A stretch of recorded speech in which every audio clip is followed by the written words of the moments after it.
Senator Durbin is the United States Senate Democratic Whip, and that means he has the second highest ranking position among all Senate Democrats. He's a member of the Senate Cultural Caucus, and we've been working with him for a long time, back to when he was a House member. In fact, I don't know if he remembers, but in his first month here as a House member, his good friends and our colleague Jonathan Katz, the former director of the National Assembly of State Arts Agencies, the three of us went to a restaurant called Kathmandu for dinner, and I learned that pre-being a congressperson, he and Jonathan had an ongoing poker game, and Jonathan tells me that there's still an outstanding debt. We're not going to, Jonathan's not here, so we're not going to be able to push that one. But I just want to thank the Senator for great arts advocacy work for a long time. We have a large group of advocates here from Illinois, so let me hear you as we welcome Senator Durbin.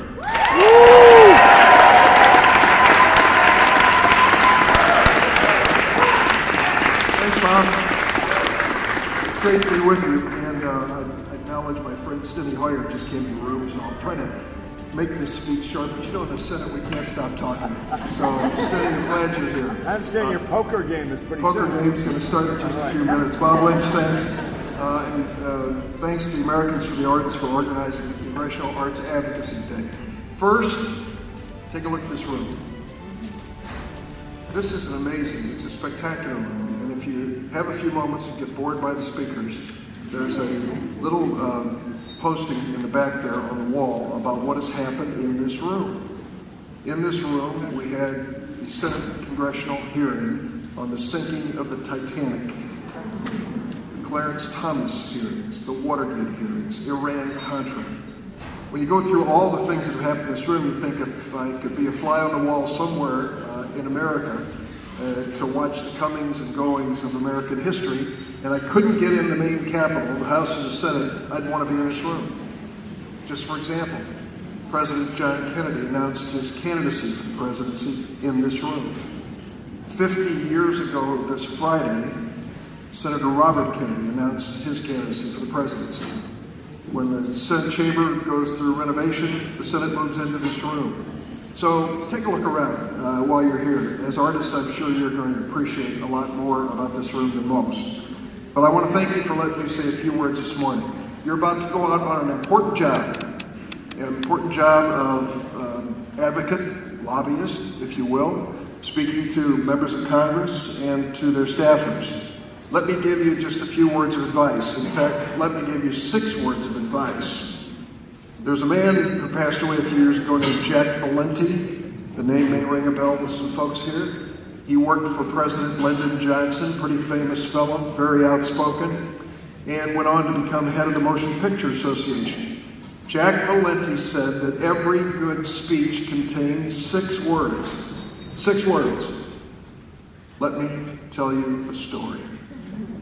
As you go to be an advocate, and to ask for more help for the arts, tell stories. Don't quote numbers. We know the numbers. They're all written down. We don't know the stories. The stories put real lives into the forefront, and they create not just people who are listeners, but people who will join you as advocates. So, let me tell you 3 quick stories. First, the reason that I support the arts is very personal. My daughter's an artist. She lives in Brooklyn, New York with her husband, who is a musician, and they happen to have 2 of the cutest grandkids in the world. Second, I'm here for Amy and Parker. Amy Sherrill, the artist who painted that magnificent new portrait of Michelle Obama at the National Portrait Gallery.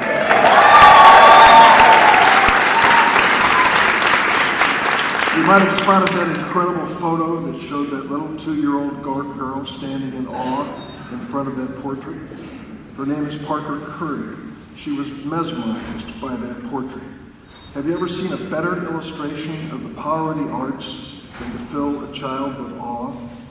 Chicagoans, we take great pride in that portrait, not just because our Michelle grew up on the south side of Chicago, but also because Amy Sherrill is represented exclusively by a Chicago gallery. the Monique Meloche Gallery. And she happens to be a friend of my daughter. How about that? Here's something you may not know about our niece Cheryl. When she was 30 years old, she was diagnosed with heart disease. Doctors said she had the heart of an 80-year-old woman. Lots of days she was so weak she couldn't even paint. When she was 38 years old, Amy had a heart transplant. That was 8 years ago. The Alliance for the Arts helped us pass the Affordable Care Act under President Obama, Michelle's husband.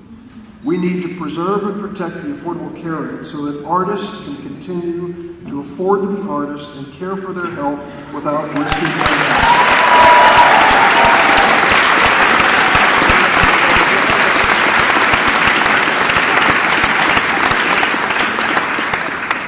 The last story. The third reason I'm here is because of a young girl in southern Illinois. She lives in Anna, near the southernmost tip of our state, where Illinois meets Kentucky. Anna's total population, 4,442, and 1 out of 5 residents lives below the federal poverty line. This young girl and her 2 brothers all suffered horrendous abuse at the hands of their father. Partly as a result of that trauma, that little girl struggles in school. But she's lucky because she has an arts teacher who sees talent where others don't. Her teacher's name is Josh Shearer. Josh is 34 years old. He cooks hamburgers at a restaurant on weekends to make ends meet because the salary of an art teacher in Anna is not that great. Recently, Josh was showing his middle school students how to make art from found objects.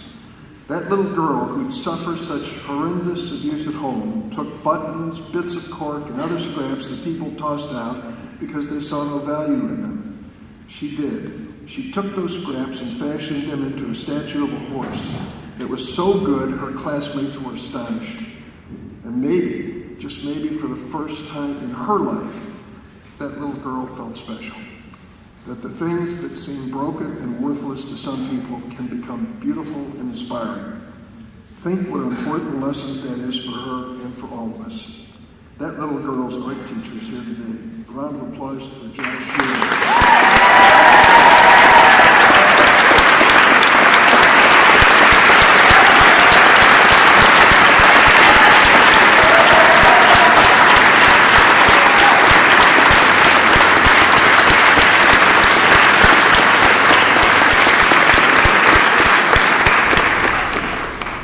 Josh grew up in a town that was even smaller than Anna. When he was 12 years old, he decided the best job would be teaching art in his hometown.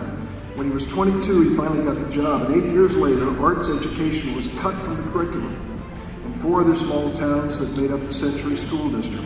Budget cutbacks. The towns included Cairo, one of the poorest in America. For 2 years, Josh has been waging a personal campaign to bring arts education back to Little Cairo, Illinois, his hometown and other schools in that school district. Earlier this month, he persuaded the school board to hire an arts teacher next year if, and it's a big if, they can find the money. With Josh's help, the district has now applied for funding from the Arts Alliance Illinois to pay the salary of 1 art teacher in that district. Arts Alliance Illinois receives most of its funding from the National Endowment for the Arts. Last year, President Trump proposed that Congress devastate federal funding for the National Endowment for the Arts, National Endowment for Humanities, Public Broadcasting, National Public Radio, and the National Institute of Museum and Library Services, and put them all on a path to elimination. We need you. We need your voice. We need your advocacy. We need your energy. And we need your stories. I'm hopeful that Congress will reject those cuts in the omnibus spending bill that we're now negotiating. But even so, we're going to face another challenge, the same kind, next year too. That's why it's important you're here. For the sake of that little girl in Southern Illinois and for all Americans, we need to preserve federal funding of the arts. I'm proud to be standing with you in this fight. Thanks, everybody.